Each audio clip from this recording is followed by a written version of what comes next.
I'm glad to be here. My name is Kimberly Ishoy, and I'm a member of the Church of Jesus Christ of Latter-day Saints. And I'm excited to tell you a little bit about our what we call the word of wisdom, which is how we keep our bodies healthy.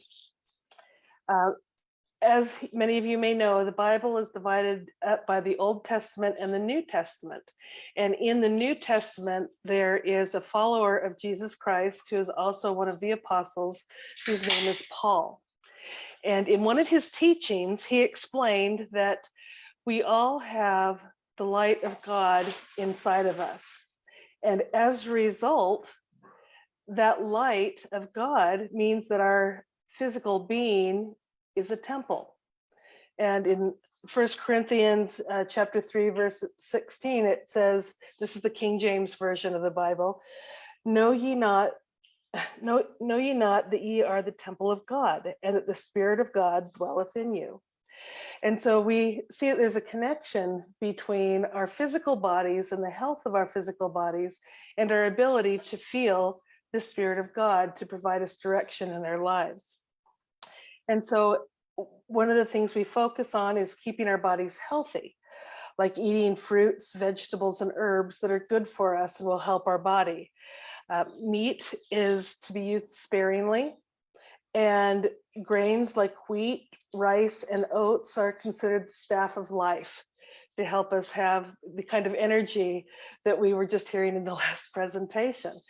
And that we are also supposed to get proper sleep, use proper hygiene, get good medical care, and to get regular exercise to keep our bodies strong.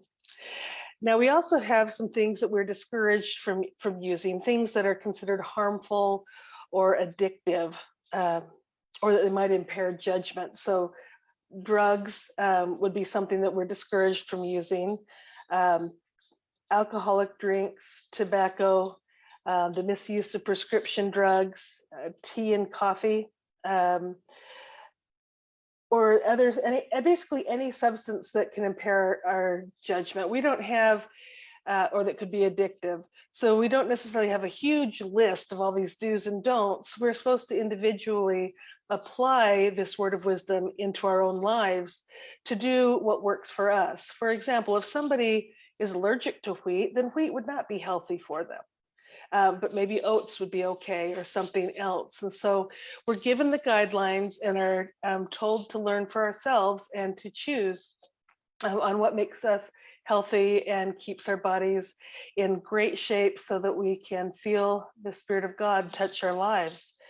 And as an interesting note, the origin of this word of wisdom is back from February in 1833, where one of our prophets, Joseph Smith, was teaching a group of men, and night after night, they would be smoking pipes and chewing tobacco, and his wife had to clean it up afterwards.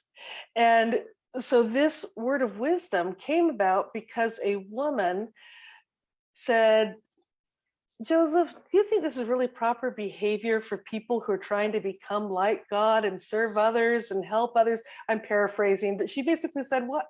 This doesn't feel right. Can you ask God if there is some guidance on what we should be doing?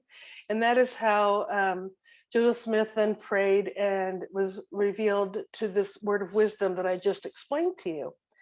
And it's a good example of how we believe that the way we can learn the will of God is in our own lives personally, is to receive personal revelation by living as healthy as we can, being kind to others, and asking questions, asking God questions about things we don't understand or things we need to know.